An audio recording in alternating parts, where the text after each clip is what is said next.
Loveline is meant for an adult audience. With Dr. Drew. Welcome, everybody, to Loveline. Our phone over here again, 1-800-LOVE-191. We're going to go to calls in just a second, but got a few things to say. Let me first be a good host and introduce my guest, Steve Ward. Welcome to the show. Well, thank you for having me. Steve is the... They never know what to know. I'm tongue-tied tonight. They never know what to call guys like you and me that sort of do our thing on a reality show, where they and stuff and fix their interpersonal dysfunctioning. But before if I strike a serious tone, I really have a tone. Something I have to talk about for just a second, Steve.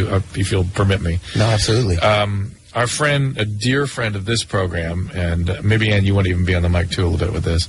Anderson, I think you felt a closeness to him. I know, Ann, you and I have known DJ AM forever, and he's a dear friend. And when I heard that he was gone, I first did not believe it. It did not make sense to me. And then I thought, oh, God, I bet I know what happened.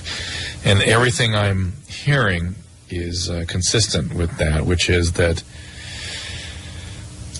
you know, I feel like an oncologist. I was telling Anderson that, I have only cancer patients that are friends and patients, and the damn cancer keeps taking them, and that's the way addiction is. Only addiction is actually has a worse prognosis in reality, and yet I have to convince my patients and friends with addiction to get treatment. If I just told them they had cancer, they'd want to get airlifted to cancer treatment. We've said that many times in this show.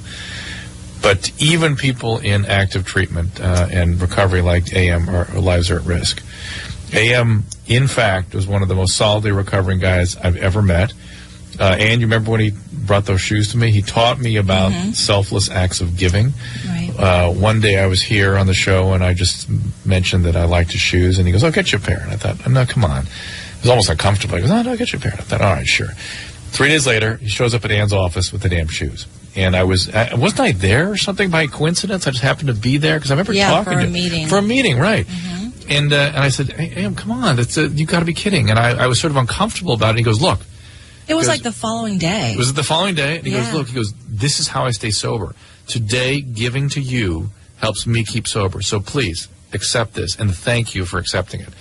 And I thought, it just takes your breath away when you are the object of genuine giving. It's a rare thing, ladies and gentlemen. I'm telling you something. When you've been the object of it, it catches your attention. I think the biggest gift that he gave to you, Drew. Yeah. You know what it is? MySpace. That's right. He put me on MySpace. His picture, on the air. His picture is still with me and Stryker on that page. And, you know, it's just so sad. One part of me goes, oh, well, just addiction. There it is. He had a terminal illness. Let me just finish about his being so recovered. His recovery was one of the most solid I've ever met. He went to the mat for people with addiction, always said he would. He had a good BS meter, and if people were not serious about their recovery, he didn't want anything to do with them. He was an inspiration and a source of support and recovery for many others, and of course of service, as I've said. And I think what happened, and what I'm hearing is consistent with this, is that he, after his plane accident, was here for a reason. He developed sort of post-traumatic stress disorder. He probably appropriately was put on some medication to help with that. I mean, I don't know how severe his symptoms were, but sometimes it's reasonable to take a risk with that if somebody is in real misery. I mean, our job is not to make people miserable. But he stayed on those medicine. And I cannot tell you how frequently I see that take people out. No one sits down and tells them, look, dude, as long as you are on that medicine, your disease is active. I know you feel like it's under control, but you can't stay sober when that part of your brain is being massaged. I've seen it so many times. I mean, literally hundreds and hundreds, maybe thousands of times now. I just wish I'd been able to have that conversation with him. He may or may not have listened. And, of course, then a perfect storm developed. He had some losses, some horrible things happened. Went out, and I guess we'll hear the rest of the story when it all comes out. But I just want to... Don't have words to describe it. I just want to say thank you, AM, for being a part of my life. I think what's important, too, Drew, is that his death is not considered, like, it can go either way. Like, a lot of people might think, well, he was in such great recovery, maybe there's no use for, I have no hope. Yeah, well, that's not true. But it makes sense if you know what happened to him. Right. On the other hand, I've got somebody like Seth Binzer, Shifty, who we treated in Celebrity Rehab 1, the guy with all the tats from Crazy Town, who, after Sober House 1, I told him he was going to die, and I refused to be a part of his treatment anymore because I was enabling him. I actually brought him back in Sober House 2. You'll see him on TV when that airs later in the winter. He's doing fantastically. And I spoke to him just yesterday. I said, dude, you're the one. You were supposed to die, and now AM's gone. What's it going to be? Both of you? Or are you going to let his not have been in vain? And he feels pretty strongly he's going to survive this. So if something like that happens, and a few more of those happen, I'll feel a little differently about this. Okay, I'm going to put that aside. Thank you, Stephen, for letting me sort of air that, because I've been talking about it a lot to a lot of people, and it's funny. People have this very strange reaction that you're not supposed to talk about what happened to somebody that died of addiction. Like, how dare you be, like I'm disdaining his memory by helping other people understand exactly what you're talking about, Anderson, how it is that a solidly recovery person could relapse. What if I talked about, what would it be okay if I talked about a lymphoma? Would it be okay?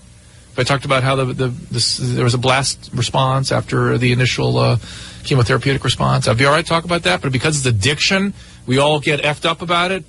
Makes me crazy. It's funny you said oncology, doctor, because that's what I was thinking of when I heard about it. Was because I deal with those kids with cancer all the time, and they do relapse all the time. And it's the same with drug addicts. When they relapse, it's more dangerous, I think, than with cancer. It's a worse prognosis. If you don't mind me, yes, please go ahead. He's a Philadelphia native, and I understand that he's been through a lot with the weight loss, and then the plane accident. Yep. And could it possibly be? And I'm speculating, but I've heard stories of anomalies when certain antidepressants actually cause even suicidal thoughts. Oh, that can certainly happen, but this wasn't a suicide. This was just somebody, an addict who relapsed. And as long as if you're taking an opioid or a benzodiazepine, you will go out on your drug of choice. I don't want to go too deeply into this, but I treated a physician once who was doing everything, was solid, but kept relapsing. He could not understand why. Finally found out a peer of his had put him on a medication called Ultram that has opioid effect, and told him this is good for his restless leg syndrome because he can't take anything else, can't take the Klonopin, which they knew he couldn't take. And he ended up on a mild opiate, and we took him off that, and his sobriety has been forever constant. You can't stay sober and return to a flourishing life when that part of the reward system that is activated by addiction is pharmacologically enhanced or activated. It just doesn't work.